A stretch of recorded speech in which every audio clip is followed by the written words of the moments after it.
Can I tell you something? It's Sunday night. You have 3 classes to teach this week, and you are staring at a blank notebook. You've been scrolling Instagram for sequence ideas for the last 45 minutes. 5 browser tabs are open. Nothing feels right for the actual students who'll show up tomorrow morning. That's the first arrow, the blank page, the real challenge of building a class. But here's where it gets worse, because somewhere around minute 30 of that scroll, a voice crept in. Everyone else just walks in and teaches. What's wrong with me? I've been doing this for years and I still can't plan a class without a meltdown. Maybe I'm not cut out for this. That's the second arrow. And if you're being honest with yourself, it hurts a lot more than the blank page ever did. Today, we are talking about one of the most useful concepts in all of yoga philosophy, and one of the most useful concepts for your life as a yoga teacher. It's called the 2 arrows of suffering. It comes from the Buddhist tradition, and it's explained through the Sanskrit concept of dukkha in my new book, Yoga Off the Mat. If you take nothing else from this episode, take this. The struggle is real. The story you're telling yourself about the struggle is where the real damage happens. I'm Sage Rountree, and this is Yoga Teacher Confidential, Secrets of Becoming a Great Yoga Teacher. Let's start with the Sanskrit, because the etymology here is genuinely illuminating and genuinely useful for your teaching. Dukha, spelled D-U-K-H-A, is usually translated as suffering. But the literal meaning is more specific than that. Dukha means bad axle space.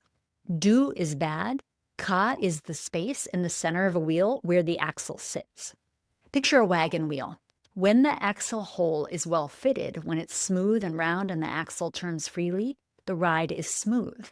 That's sukha, good axle space, ease, the pleasant hum of things working as they should. But when that axle hole is off-center or rough or misaligned, every single rotation grinds. Every turn of the wheel adds friction. That's dukkha. It's not one catastrophic break. It's the persistent wearing wobble that makes everything harder than it needs to be. Here's a mnemonic that I use to remember that dukkha is the bad one. You may know I'm a graduate of the University of North Carolina, and as a Tar Heel fan, Duke is my nemesis school, and I remember Dukha, bad, Duke.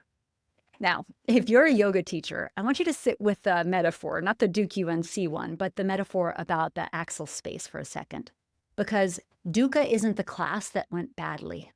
It's the low-grade friction that accumulates, the hours spent planning, the confidence that never quite arrives, the comparison to every other teacher on your feed, the Sunday night dread that settles into your chest like clockwork, that wobble, the grind. And here's the teaching. In the Buddhist tradition, the Buddha described 2 arrows. The first arrow is the thing that happens to you, the event, the blank page, the student who leaves your class early, the workshop that doesn't fill, the feedback that stings.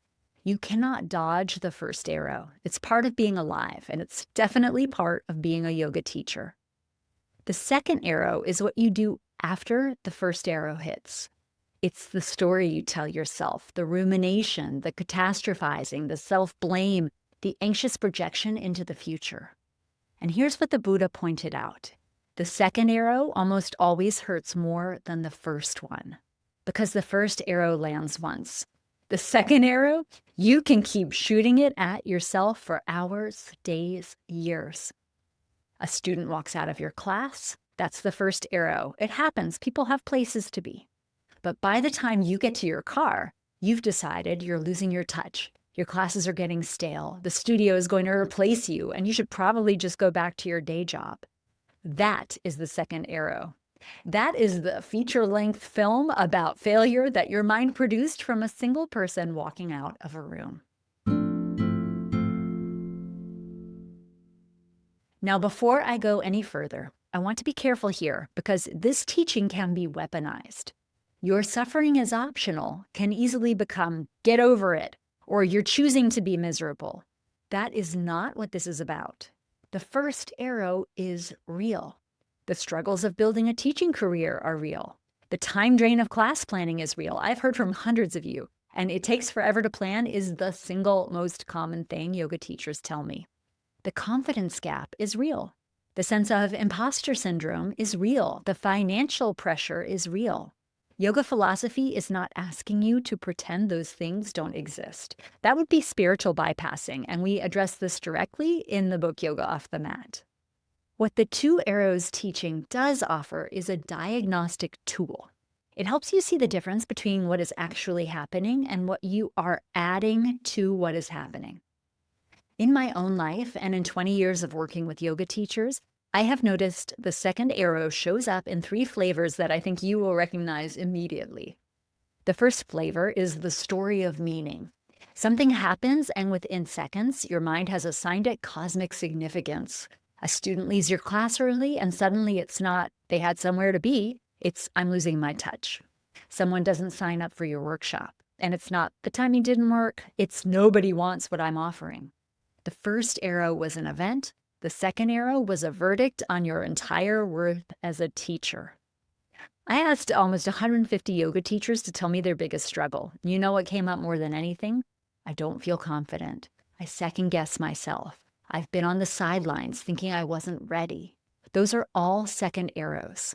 The first arrow is that teaching is genuinely hard, and nobody prepared you for the real work of planning and leading class week after week for real humans.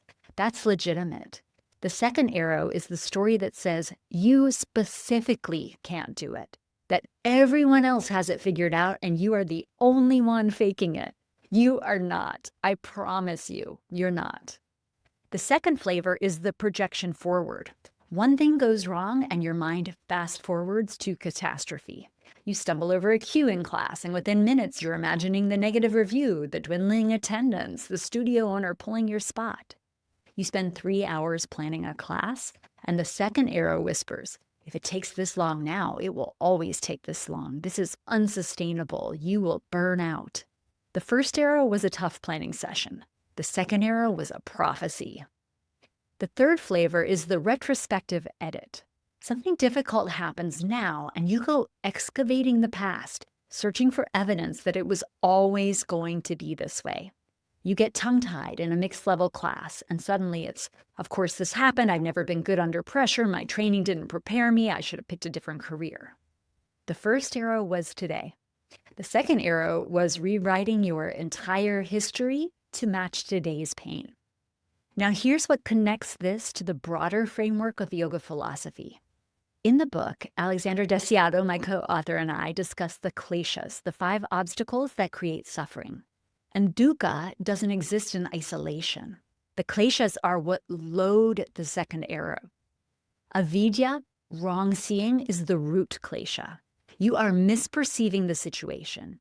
You are comparing your behind the scenes to everyone else's highlight reel. Asmita, ego, adds the I to it. This isn't just a thing that happened. It happened to me. It means something about me as a teacher. Raga and dvesha, craving and aversion, create the pull. You want the confidence to arrive now. You want the planning to be effortless already. You're averse to the discomfort of being in the growth zone. Abhinivesha, fear of the unknown, keeps you gripping. You can't let go of the second arrow because you're afraid of what's on the other side of letting go. What if you really aren't good enough? Better to keep worrying than to find out. When you can see the kleshas as loading the bow, you start to have a choice about whether to release. So what do you actually do with this? I want to give you 2 layers here, one for your own practice and one for your teaching.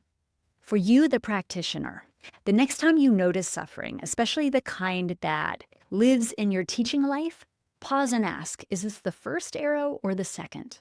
That's it. You don't have to do anything with the answer. You don't have to fix it, solve it, or make it go away. Just ask the question. Here's why this works. The act of asking which arrow this is requires you to get into the witness position. You shift from being inside the suffering to observing the suffering. And that tiny shift, even for a moment, is pratyahara, the 5th limb of yoga. You're creating a sliver of space between stimulus and response. You're withdrawing your senses. Let me give you a specific scenario. Say you've been planning for this week's classes, it's been an hour, and you are not happy with what you've got. The second arrow is loading up. I should be faster at this by now. Other teachers just walk in and do it. Why can't I? Pause. Name it. That's the second arrow. The first arrow, the real thing, is that class planning is a skill, and skills take time to develop. The fact that it takes you an hour right now isn't a character flaw. It's where you are in the process. In 20 years of teaching, I can tell you the planning gets simpler, faster, and more intuitive. Not because you skip it, but because you practice it like any other skill. And if you're familiar with my offer ecosystem, I have several products that are designed to help you plan faster, including the prep station and my book, The Art of Yoga Sequencing. A few more practices for you. The 3-breath pause. When the first arrow hits, a tough class, a critical comment, a low turnout, take 3 conscious breaths before you respond, either out loud or to yourself. 3 breaths is usually enough time to notice whether you are about to shoot a second arrow. And the label. When you catch the second arrow, name it. Internally, just say, second arrow. The same way a meteorologist names a storm, not to stop it, but to track it. Naming reduces its power. Here's a journal prompt. At the end of each teaching day, write down 1 first arrow and 1 second arrow. Just one of each. Over a week, you will start to see patterns. You will notice which situations reliably trigger your second arrow loading and which kleshas are doing the loading. Now for you, the teacher, how to bring this into your classroom. Because this is one of the most teachable concepts in Buddhist philosophy, in yogic philosophy, in the book, Yoga Off the Mat. And you don't need to say Dukha to teach it. In a physical practice, the 2 arrows are happening constantly. The first arrow is the sensation, the stretch, the effort, the wobble, the shaking quad. That is real. That's information. The second arrow is the story about the sensation. I'm not flexible enough. Everyone else can do this. My body is broken. I'll never get this pose. You can cue this simply for your students. Notice if you're layering a story onto the sensation. That's the 2 arrows in 1 sentence. Your students will feel it immediately because they're already doing it. They just might not have the language for it. Or try this. The wobble in your standing balance, that's the first arrow. The frustration about the wobble, that's the second one. See if you can stay with the wobble and let the frustration go. That's philosophy landing in a body, in a room, in real time. No lecture required, no Sanskrit necessary, though if you want to go deeper and explain the etymology, the axle metaphor is beautiful and your students will remember it. If this kind of teaching is the work you want to go deeper in, weaving philosophy into your classes in a way that actually lands, building Dharma talks from concepts your students can feel, this is exactly what we work on together in my Mastering the Art of Yoga Sequencing mentorship. It's not just about what to teach. It's about becoming the kind of teacher who walks into any room and serves whoever shows up. Visit sagerountree.com/mentorship to learn more and pick up the books that I co-wrote with Alexandra called Teaching Yoga Beyond the Poses and Teaching Yoga Beyond the Poses Volume 2. Here's what I want you to take from this episode. You can't avoid the first arrow. Teaching yoga is hard. Planning yoga classes takes time. Not every class you teach will land. Students will leave. Workshops won't fill. And some weeks you will stare at that blank notebook and wonder what you're doing. That's the first arrow, and it's part of the craft. But the second arrow, the story that says you're failing, that you're the only one struggling, that everyone else has it figured out, friend, that one is yours. Not in a blamey way, in an empowered way. You get to decide how long you hold the bow, how many times you release, how deeply you let the story go. The practice isn't perfection. In 20 years of teaching, I still shoot second arrows all the time. The difference is that now I notice, and noticing is the beginning of yoga. We go into this much deeper in Yoga Off the Mat. Chapter 22 lays out the full framework. And the actions box, we give you a lot of actions in the book. It'll give you a week's worth of practices. Pre-order links are in the show notes. Pre-orders matter a lot to the fate of a book, so I am deeply grateful for yours. Alexandra is deeply grateful for yours. We worked so hard on this book, and we can't wait for you to read it. If you want to practice with a community of yoga teachers doing this same work, both on and off the mat, come join us in the Zone. It's the free community for yoga teachers at comfortzoneyoga.com. If you found this episode helpful, I would love it if you would rate and review the show because it helps other yoga teachers find us. For now, this is Yoga Teacher Confidential. I'm Sage Rountree. Thank you for joining me. I'll see you next time.